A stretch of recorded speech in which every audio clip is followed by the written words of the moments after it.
Welcome back to the program. I'm James Morrow, joined back in Sydney by Rita and Rowan. But I'm here on the southern border of the United States in California. And just behind me here, you see something that is kryptonite to a progressive, to a Democrat, and that is the U.S.-Mexico border wall. And as you can see, it's doing its job pretty well today, but it hasn't always because of the border policies of Kamala Harris and Joe Biden.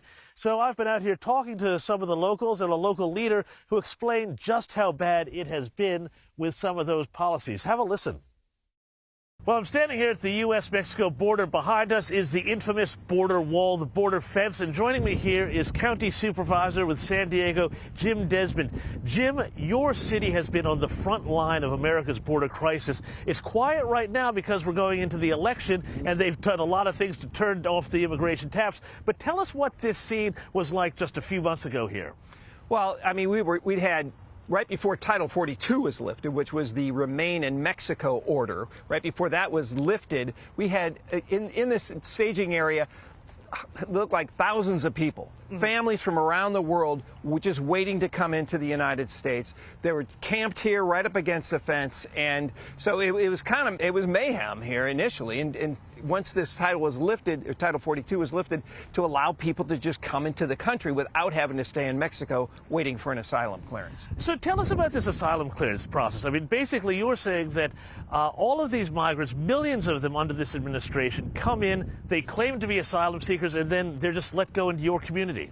That's it. And unfortunately, our Border Patrol agents, who've been trying to do as best they can with this, but they're overwhelmed. Yeah. They just can't manage and handle the numbers that have been coming across, not just in San Diego County, but previously in Texas and Arizona, all of the border states. And the mass, just the number of people coming over is overwhelming Border Patrol agents, so they can't properly vet them.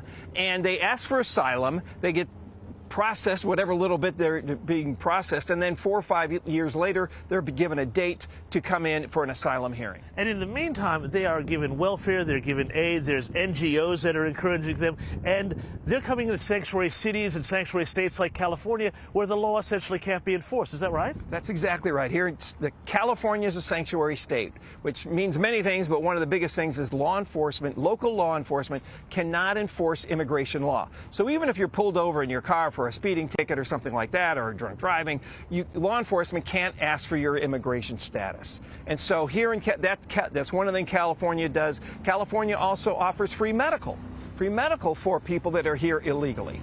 In San Diego County, we are paying for attorneys for people that are here illegally if they're being deported.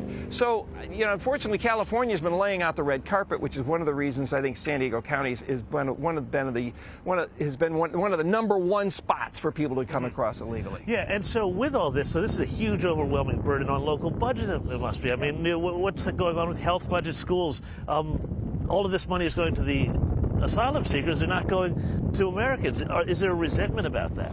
Well, there certainly is, because the county itself, we had spent about $6 million for a sort of a migrant receiving station. Yeah. You know, to have everybody come to one spot, and then basically we became their travel agents. Yeah. And we were paying for that, and it came to about like $1.5 million a month. And we just couldn't sustain that. I mean, that was money that we could have spent on roads, on bridges, on parks, local infrastructure, or things here for American citizens. But instead, we were spending it on illegal migrants coming here and then being their travel agent. And now with the focus on the election coming up, you say that there's been a big effort by the feds to take the migrants who are here and just ship them out under the cover of darkness elsewhere. What's happening with that? Well, in June of this year, the election year, they stopped dropping off people into the streets of San Diego. The people that were over their capacity, they stopped those drop-offs in June. To me, that was because of the election coming up. And so now what they're doing, because we are still over capacity at the San Diego sector, we still are getting more people than our Border Patrol agents can manage. And instead of dropping them in the streets, which we heard they might have been starting up about 2 or 3 weeks ago, but then it never happened. What we found out is they're busing people to Yuma, Arizona, with about 3 buses a day to Yuma, Arizona, which is right on the California-Arizona border, and they're also flying out at least one flight a day to Texas, to Laredo, Texas, to McAllen, Texas, to other places in Texas. So they're shipping them out sort of undercover without, having the public notice of these street drop-offs. Right, and so, there's a real problem here, too, because you don't really know who's coming into your community. America doesn't know who's coming in.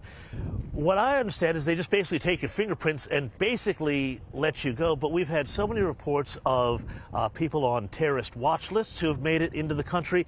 The other day, there was a horrible case in Chicago where somebody who came in through this very sector shot an Orthodox Jew and got into a firefight with police, allegedly.